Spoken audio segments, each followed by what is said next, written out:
അല്ലു അർജുന്റെ അടുത്ത ചിത്രം ഏത്? ആരാധകർ ആകാംക്ഷയോടെ കാത്തിരിക്കുന്ന ആ ചിത്രം അറ്റ്ലി ആയിരിക്കും സംവിധാനം ചെയ്യുക. പുഷ്പ ചിത്രങ്ങൾക്കു ശേഷം ഒരുക്കുന്ന ഇതിഹാസ ചിത്രത്തിന്റെ പ്രഖ്യാപനം അല്ലു അർജുന്റെ ജന്മദിനമായ ഏപ്രിൽ 8-ന് ഉണ്ടാകും. ബഹുഭാഷാ ചിത്രത്തിന്റെ നിർമ്മാതാക്കൾ സൺ പിക്ചേഴ്സ് ആയിരിക്കുമെന്നാണ് സൂചന. അതേസമയം ചിത്രത്തിലെ നായിക ആരായിരിക്കുമെന്ന ചർച്ചകളും സജീവമാണ്. ഏറ്റവും പുതിയ അഭ്യൂഹങ്ങൾ പ്രകാരം സാമന്ത നായികയാകുമെന്നാണ് വിവരം. ഇതിനകം ആമസോൺ സീരീസുകളുടെ പാൻ ഇന്ത്യൻ താരമായി അറിയപ്പെടുന്ന സാമന്ത അല്ലുവിനൊപ്പം ചിത്രത്തിൽ നായികയായി എത്തുന്നതിൽ ആരാധകരും ത്രില്ലിലാണ്. നേരത്തെ പ്രിയങ്ക ചോപ്രയുടെ പേരും നായികയുടെ ഭാഗത്ത് കേട്ടിരുന്നെങ്കിലും അറ്റ്ലി അല്ലു ചിത്രത്തിൽ പ്രിയങ്ക ഇല്ലെന്ന് പിന്നീട് സ്ഥിരീകരിക്കപ്പെട്ടു. അല്ലുവിന്റെ പുഷ്പ 1-ാം ഭാഗത്തിലെ സാമന്തയുടെ ഡാൻസ് പാൻ ഇന്ത്യൻ വൈറൽ ഹിറ്റായി മാറിയിരുന്നു. ഓഗസ്റ്റ് 2025 ചിത്രത്തിന്റെ ഷൂട്ടിംഗ് ആരംഭിക്കാനാണ് പദ്ധതി. അടുത്ത വർഷം ആദ്യത്തിലോ പകുതിയിലോ ചിത്രം റിലീസ് ചെയ്യാൻ സാധ്യതയുണ്ട്. സൺ പിക്ചേഴ്സ് ഏറ്റവും കൂടുതൽ തുക ചിലവാക്കിയെടുക്കുന്ന ചിത്രം ഇതായിരിക്കുമെന്നാണ് റിപ്പോർട്ടുകൾ. നേരത്തെ സൽമാൻ ഖാനെ വെച്ച് ഒരു ചിത്രം ചെയ്യാനായിരുന്നു അറ്റ്ലിയുടെ ശ്രമം.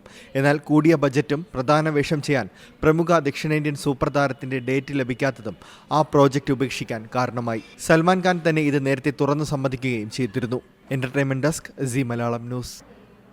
ഏറ്റവും പുതിയ വാർത്തകളും വിശേഷങ്ങളും വിരൽ തുമ്പിലറിയാൻ സി മലയാളം ന്യൂസ് എല്ലാ ഡിജിറ്റൽ പ്ലാറ്റ്ഫോമുകളിലും ലഭ്യം.